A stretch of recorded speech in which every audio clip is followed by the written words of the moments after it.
Hey gang, welcome back to another video. Now about a year and a half ago, a neighbor was getting rid of an oddly shaped dog food storage container, and I decided to take it off their hands. Now, I didn't really have a plan for what I was going to do with it, and continued to kick it around the shop for a year and a half, until I came up with an idea recently that I thought would make sense. So in this video, I'm going to be taking a dog food storage container and turning it into a Star Wars inspired Bluetooth speaker. So let's get to it. And here it is in all its octagonal glory. Minus the paw prints, of course. Now before I get any further along, let's get to removing those. But first I want to make sure that the area I remove will allow for enough space for what will eventually support our speaker panels.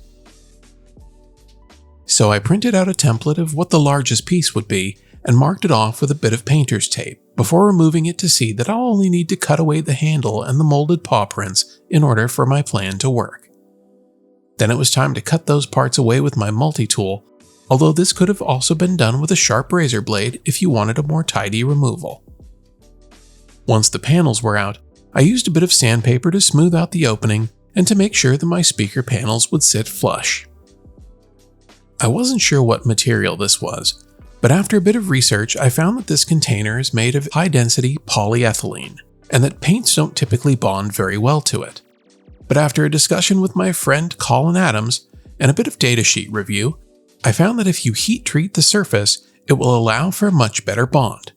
So I grabbed my propane torch and got to heating. The key is to keep the flame moving at all times, and once you've treated the entire surface, grab a spray bottle of water and test your work. The water on treated areas should sheet, and the untreated areas will bead. So any areas where water was beading up were heat treated again and tested until no droplets would form. While the storage container dried, I grabbed some laser cut parts off my Glowforge and some CA glue and got down to assembling my panels. Now if you don't have a laser cutter, some public libraries do and will allow you to use them for free. And if laser cutting isn't your thing, you could also cut these by hand from styrene using a razor blade. With the panels assembled, it was time to embellish them with a few 3D printed parts. Most of these will be painted the same color as the container, but a few will get chromed to add some variety.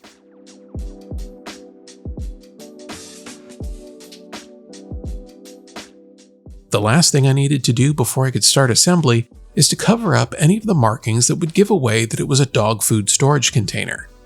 So I cut out these pie-shaped pieces and glued them in place in the lid. And then it was time to start installing the panels.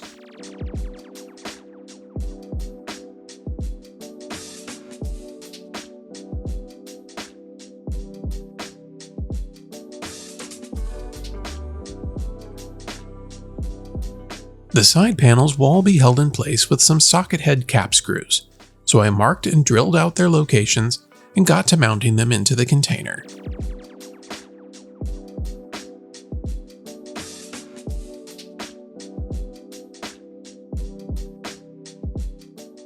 Now that all the side panels are installed, I can do a last bit of paint prep and then start laying down some paint, starting with an all-in-one paint and primer designed for use with plastics, and followed by a base coat of white paint.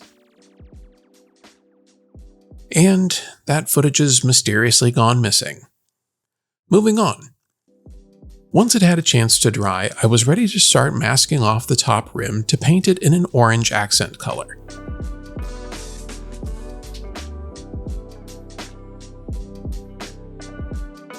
And after a bit of dry time, I could remove my masking to see how I did.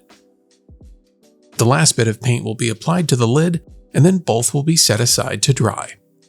While we wait, let's talk about how this Bluetooth speaker is going to be wired up.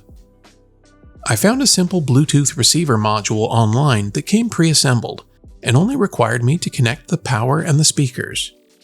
I also knew that I wanted to add in some LEDs, which were wired in line with some wire nuts so that they would light up whether the speaker was playing or not. With my plan in place, it was time to set the speakers into the container. Then I could screw in the power jack and wire up all of my LEDs until the inside of the container looked a little something like this.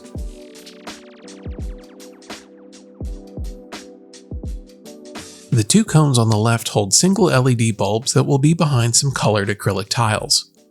The Bluetooth receiver will be held to the inside of the container with some high bond tape, and the speakers and other detail pieces are permanently mounted to the container, so there's no risk of losing them.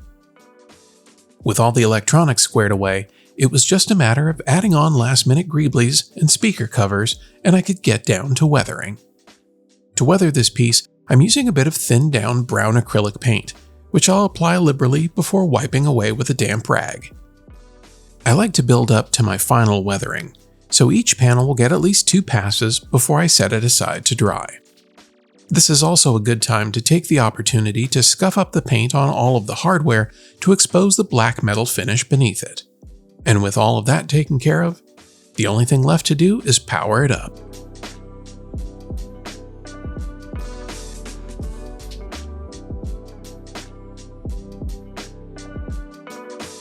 The small speakers and Bluetooth receiver put out pretty decent sound quality and volume for their size and price, especially if you consider that this used to be a dog food storage container. Will it replace a more high-end Bluetooth speaker? No.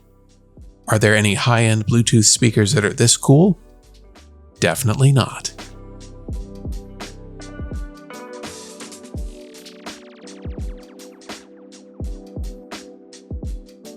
With so many different shaped vessels, there's no reason not to turn just about anything into a Bluetooth speaker. And this can be applied across whatever your interests may be, whether it's Star Wars and sci-fi, or maybe even a bit of Halloween. That's going to do it for this one. Be sure to like and subscribe if you haven't already, but most importantly, go make something.